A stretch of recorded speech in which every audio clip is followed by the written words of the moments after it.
Добар ден, почитувани. Соочена со новите предизвици од војната во Украина, Европската Унија тешко донесува одлуки како да се справи со нив. Затоа во Унијата наголемо се размислува за менување на правилата во решавањето на важни прашања, како воените закани или проширувањето на Унијата.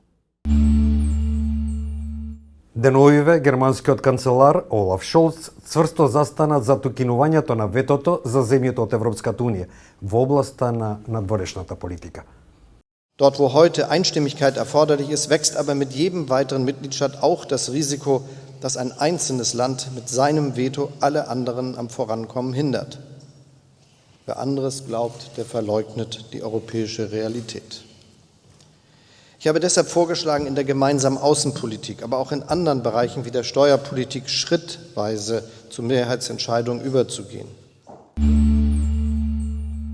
Германскиот канцелар притоа наведе дека тоа ќе им го олесни патот на земјите кои вложуваат напори да станат дел од европското семејство. Ich setze mich ein für die Erweiterung der Europäischen Union, die Staaten des Westbalkans, die Ukraine, Moldau und perspektivisch auch Georgien. Eine Europäische Union mit 30 oder 36 Staaten aber wird anders aussehen als unsere heutige Union. Во меѓувреме, чешкото председателство со Европската Унија веќе најави дека ќе подготви божиќен пакет со предлози за реформирање на Унијата, со цел да ги привлече оние членки кои не се убедени дека се потребни реформи.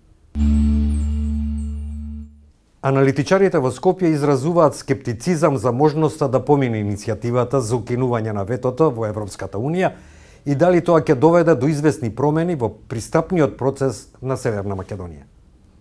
Во оваа фаза, во контекст на нашиот пристапен процес, тоа не би имало големо влијание, со исклучок на тоа доколку не би се одело на некои промени на чекорите во текот на преговорите, кои што ги споменав.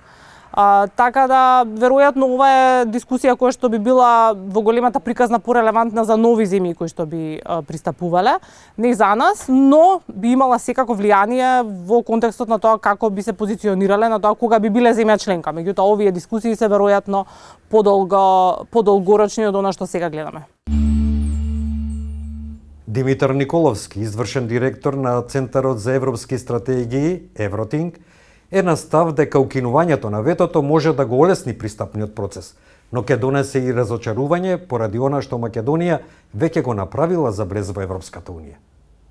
Останува да се види колку Бугарија ќе користи својата позиција во нашиот процес, во нашите преговори секако. Еве хипотетички доколку би се донела таа промена на договорот за функционирање на Европската Унија и би се укинало ветото, тоа ќе создаде фрустрација доста голема кај нас, особено заради самиот процес кој го имавме.